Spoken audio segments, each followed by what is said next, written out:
guys, welcome back. Two brothers off script here. So off script, I'm throwing in for a loop. I didn't know we started, but we're starting. Now we're starting. Done. According to some people, we're too scripted in a sense because we talk about how much we're off script. I guess that's kind of the only real thing about it, you know. It happens. But I'm off script. I shaved my beard. Yeah. And I've got the Kylo Ren coffee cup tonight. I'm kind of on script right now because I usually go get a haircut about every 4 to 6 weeks. So it's like there's a script. I think I need to get mine done. I like it, honestly. Low maintenance is great. You know, I'm not looking for some sort of hair miracle when I go to the place. They literally have me at the Great Clips or Super Cuts or wherever I go. See, I don't even know where I go, honestly. But they have their little clipper notes. I'm sure. Oh, sure. People know that. And it's basically, oh, do you want the same thing you got last time? I'm like, does it say it? Yeah, you know what it is. All right, we're good to go. Let's do it. So today we're shooting a little late, so I'm rocking some decaf in my cup. Yeah. I got regular coffee in mine. I'm going to be up for at least a little while. Yeah, you got to stay on the grave. Got some school to do. Yeah. Had projects to do in the daytime today, though, so I had to put in some time to see some results. Poured some concrete. My first concrete I've ever poured today. I do it every day, but it's like every day is a new day, right? You know, it is a new day. So we've made some upgrades to our studio. Sure. And I'm excited about that. I'm feeling the heat. You know, so you feel the heat right now? If I look a little shiny, you know, that's why. Because I'm putting in work. You had a topic. And this is where I'm kind of going with this. Okay. Putting in work. You're putting in some cement, you know, you're doing these chores and stuff like that. And these are all things that we do. I mean, we're about to I am physically going to be ripping out my entire downstairs floor. It's not very large downstairs. I always thought it was like, man, I live in a mansion, but it's really only about 800 square feet. So all that said, I have to rip all of the flooring up, which is a lot of carpet and pad and staples, and there's even some vinyl. But we've been in our house now for over a year and a half, and that means that there's a lot of established items in my household, things that are just in a place, and that's where they've been, and that's where they belong. And now I have to move these things that have been slowly accumulating over this year and a half. I got this big entertainment center I just built, you know, I'm really happy about that, and now I have to move everything.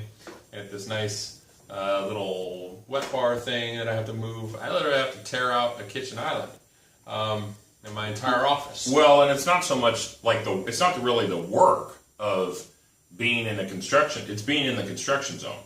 It's when your family, you know, your wife, your children their life is disrupted.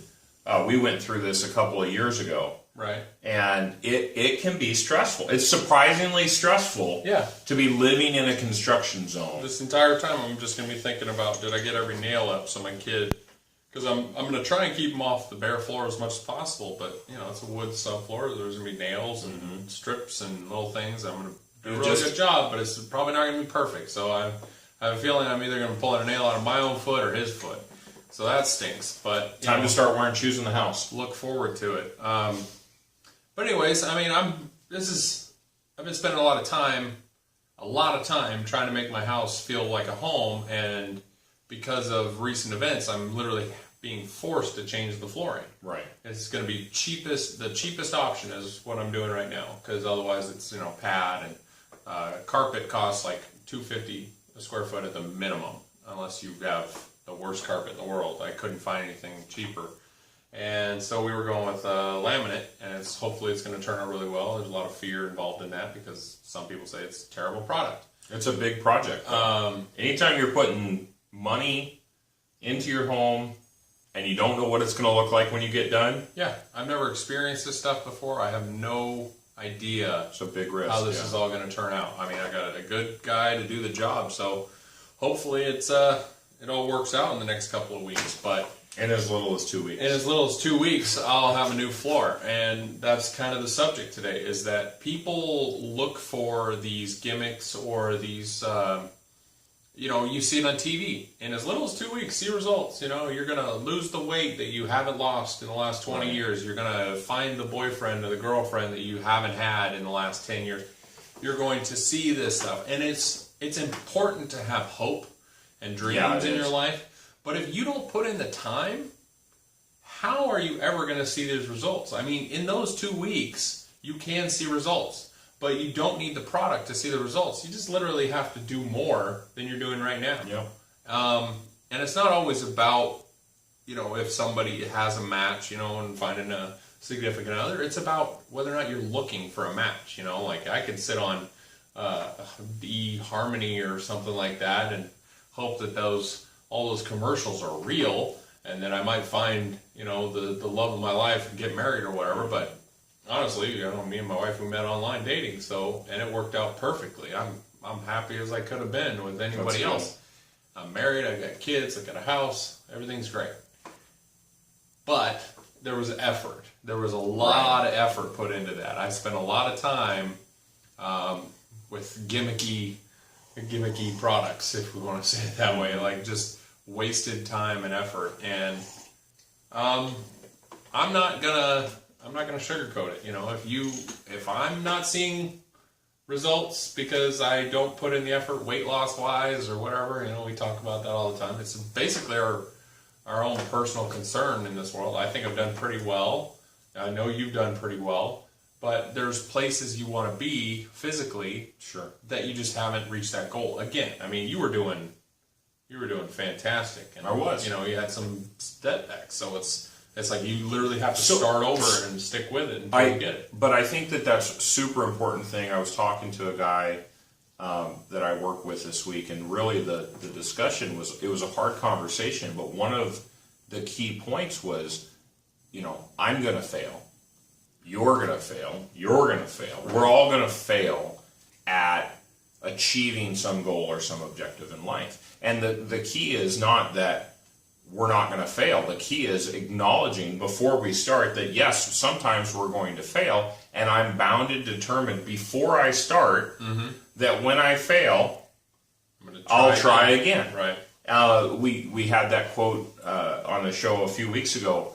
Only in the dictionary does success come before work. You have to work. Right. And everybody who promises results in as little as 2 weeks is preying upon procrastination and, a quick win and a quick fix. A personal pet peeve of mine, I don't think we've talked about this on the show, multi-level marketing businesses. Right. Personal pet peeve of mine. I have participated. I have sold to other people. I have seen other people sell to other people. I have heard all of the different kinds of speeches. My wife has participated. Right. We have friends that have participated. And I 100% believe that they are not right for me. And I think, in general, they're a hard fit for most people. Some people seem to do very well at them. But it seems like if you buy into anything, and sorry if this gets back to anyone else, like that is a program that said your friend told you about it. That's almost always the worst way in, because somebody thinks that they've had some modicum of success, and so therefore that success is transferable to a person that they know just because they've had a little bit. It obviously didn't work out, otherwise we'd be sitting there, counting the money. But right, so I say, hey, I don't think it's a great idea. So I want to respond to this. I have a friend. Spend some money. I have a friend, one of my longtime friends. We don't get to talk that often. His name is Mo. Mo is fantastic. Okay, Mo and I work together in California, and while I was in California this last year, I called Mo up and I went to visit him. And Mo said, "Hey, let's get together for dinner." Okay, great friend of mine. I'm looking forward to this. We went out. We met at this place. He says, "Meet me here at such and such time." I go in there. There's nobody there. Mo rolls in. Hey, Mo, how's it going? You know, great to see you. And he says, yeah, we're meeting in the back. And I said, we? Poker. Like, who's meeting in the back? This is like a burger joint we went to. We go into the back room, and there was a table set up. There was brochures. There were people sitting in the room. There was a video playing. There was an audio-visual specialist. That's what I'm going to call his name. His nickname is Bam. Anyway, there's an audio-video specialist. Like, this thing is set up, and we watched this video about a product, and he said, I'm using this product. This product is fantastic. And so we watched this video, and in this video, there are all these incredibly fit people, okay? All different nationalities of people, all different races of people, men, women, but they're fit, and they're in short, tight clothing, and guys can't wear shirts, you know, because their muscles are just so massive, and nobody has any body hair. I don't understand why in every show all of the men have to shave their entire chest. I don't get that. Anyway, I don't understand why that happens. I've got a theory. Okay. Hairless mole rats. Right. So anyway, like, all these incredibly fit people, and they're running through the fields, and there's a drone chasing them, and wow. Then they get all done, and they're like, this powder, you put it in water, and this powder, once it's in water, will make your body energized. I'm sold. You'll see results in as little as 2 weeks. And fade to black. Right. And everybody's like, so what did you think of the video? And this one lady walked up to me. She held the mic, and she said, is there anything that you saw that would make you not want to purchase this product today? I'd say the fact you're holding a microphone in a very small... I'm thinking to myself, like, no, but that's an incredible line. Maybe that's a normal salespeople line. Is there anything you saw that wouldn't make you want to sign up today? No, the video was amazing. Right, you focus on the positive in sales. Sure. You say that this... I understand it's a piece of junk, but somebody you know wants this piece of junk. I guarantee it. So if you don't want this piece of junk, then you're a piece of junk. And I asked my friend Mo, I said, Mo, how come there weren't any overweight people in that video? He said, it's all successful. He said, I don't know. I said, Mo, I don't want you to judge, okay? Don't answer me out loud. But just look around this room, myself included. How many of us have the bodies of those people that we saw up there? He said, I'm not seeing any right now. I said, okay, Mo, how long have you been on the product? He said, like 2 years. I said, Mo, I love you, but it might not be working. Like, I don't know. You're in the back. Mo might see this video. I love him. He's a great guy. He's a fantastic guy. Taught me all kinds of stuff. But it might not be working. It might be. And maybe it is. I don't know. But it might not be. And I worry about that. So anytime somebody comes along. Would you say, here's the ultimate performance enhancing drug, if anybody needs to know. And we're all on it. Caffeine. It's great. When you get up in the morning, you need your cup of coffee to get going. You are a drug addict. Sorry to say.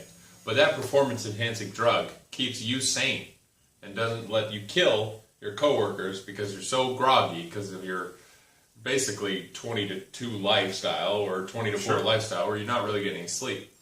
And that's the only thing you really need in a normal day, but it's the sugar and the carbs and all these other things that knock you out. So just drink coffee until you get the jitters. And then have a sandwich, and you're good to go. I don't know. These health advice statements have not been evaluated by anyone except us. As it scrolls. Yeah, there's the screen. If you don't see that up on the green screen right now, that's supposed to be there. I believe that I could see the results that I've seen before in myself. Like, I have a pull-up bar. I just installed it. Cool. Mm-hmm. And this is a testimonial here. I used to do pull-ups in my garage every day, about 10 different times throughout the day. You know why? Because when I smoke a cigarette, I'd go out to the garage and do pull-ups while I smoked a cigarette. Okay. I got the best muscle out of that exercise routine. I quit smoking cigarettes, I gained some weight back, I stopped doing pull-ups. All these things are associated, so I guess... But now you might not get lung cancer. I might still. You might still. That's a possibility. I ruined myself for about 10 years, and I didn't quit until I had a reason. But a lot of products that are marketed towards quitting smoking say, you know, you're going to see the results. Sure. The only reason I quit smoking was because of my wife, my then girlfriend. I loved her.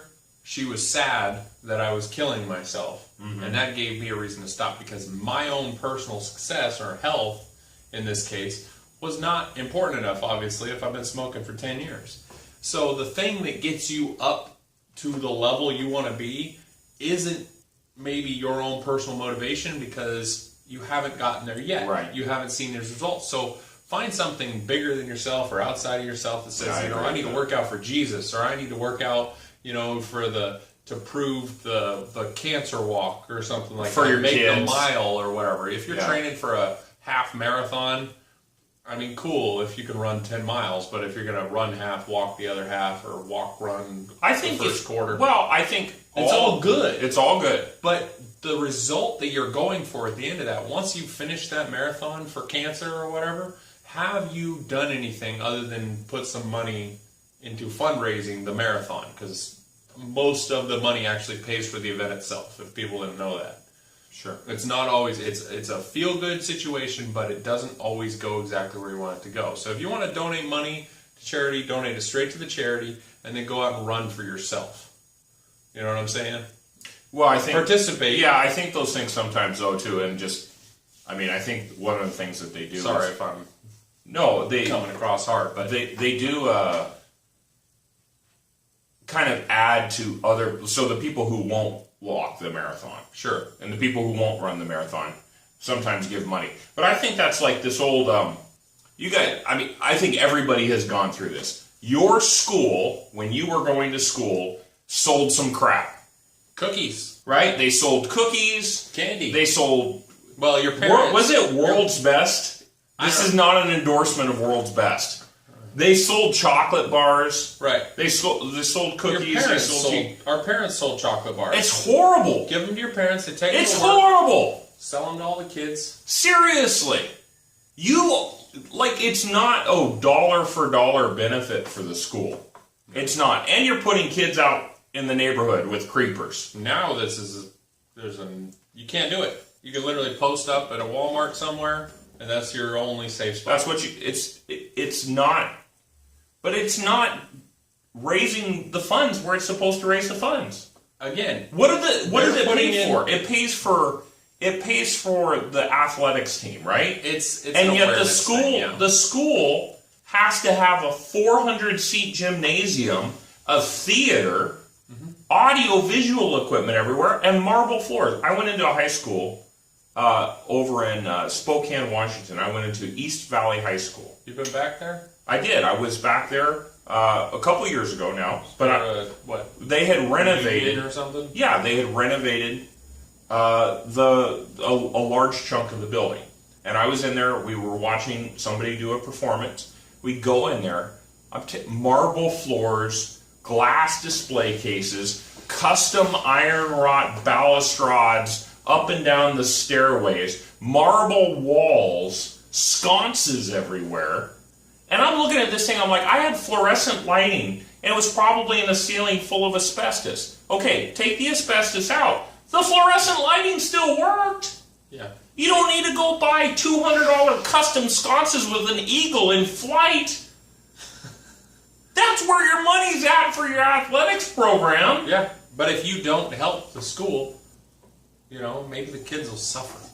The kids will all suffer, Jared. Why does every single school need an atrium with a 70-foot tall ceiling and a sculpture from some artist from a foreign country? It doesn't make any sense. I don't know. I mean, I am way off script right now, but I'm telling you, this stuff that is sold, that is done, that gets put out there, it's not even from a political standpoint. Like, you're not doing the thing you're supposed to do. And so the result is you put your kid in a situation where it's like, well, now we've got to pay for schools, and now we've got to raise money. Now we've got to have this attitude of we've got to go sell stuff. And 5 years later, instead of your child being a successful business person, they're telling you while they're sleeping on your couch that they're going to start selling Tupperware or Avon or Melaleuca out of your garage. Results in as little as 2 weeks. Yeah. All right, your turn. Okay. How much time do I got? I don't know. You got like 10 minutes. Okay, I'm good then. All right. This is terrible. So, if I could say that, the things that you're spending money on or you're contributing to in society, it's like you're not actually contributing to what you think you are. And it's unfortunate, but I think this cycle is unending. It's never going to end. There's a new ballot every so many quarters or whatever, every quarter at this point is what it seems like. And they're saying, we need to raise the money for this school district or this fire department or this police department and stuff like that. And these are all, for the most part, all these other things are funded by the state. So you're attempting to decide for the state, the people that you elect, where the money is going to be spent when they're going to spend it on the thing that they want to spend it on anyways. So, I don't know this as well, but the idea that the money that we raise through candy bars could in any way, shape, or form benefit, it just doesn't make sense to me that we contribute to these things or continue to allow them to happen. They cut a check to the general fund, and that's it.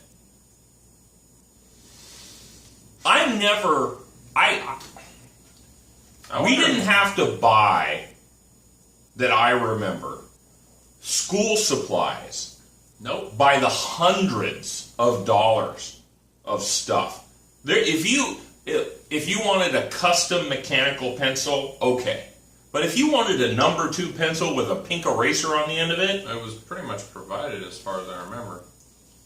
There's not. Maybe we bought notebooks. Yeah. I never had anybody say, I've heard. I see the kids walking around with laptops now. School lists. Why does every kid need a laptop? Every child has to buy a box of tissues for the class. Tissues? Really? I remember the old one where you'd be sitting in the back of the class eating some gum or some candy or something, and the teacher would come out and say, "Did you bring enough for everyone?" And if you said no, then you weren't allowed to have your candy. Well, that's how you know you're dealing with a dirty commie. That seemed to be the case in every school then, so I don't know what... The idea that we should share is for communists. It's just, if you're lucky enough to smuggle a piece of candy 6 months later from Halloween that your parents didn't eat, you should be allowed to eat it in the back of the classroom and not get lectured and be forced to spit out your everlasting gobstopper or whatever it was. It's probably not the same anymore. So, anywho, are we? I don't know if we're. I suppose we're ranting today, but that's fine. I don't believe in getting something for nothing. So whenever somebody else tells me that I have to contribute to something or I should contribute or I'm a bad person, I ask. It's the same thing I have about panhandlers and stuff like that. We saw one today or yesterday, and she was standing on the road, and I said, "You know what? She's probably actually homeless."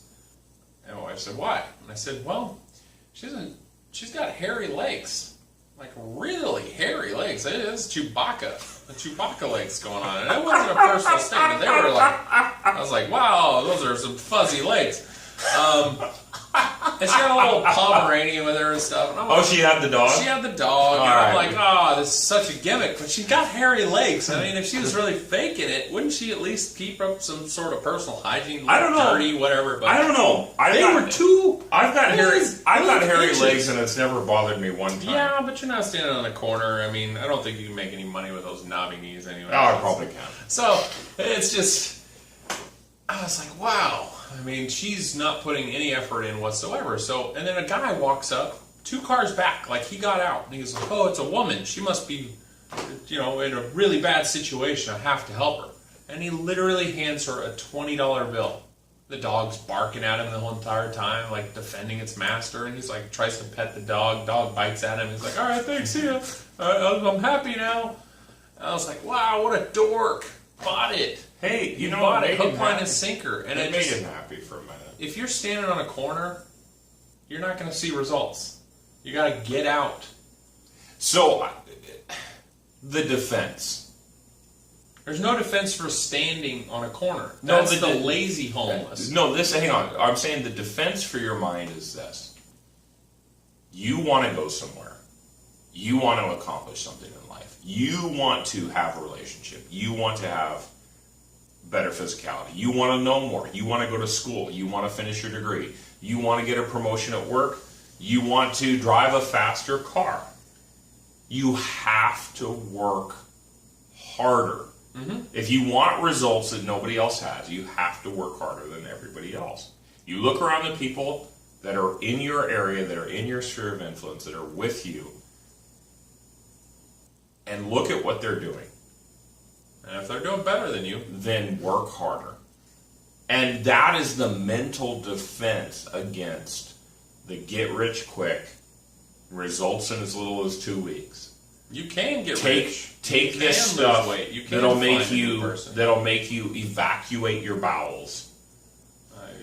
Take this stuff that'll cleanse your body. Parental advisory warning. Yeah, I mean, just it's not the way to approach life.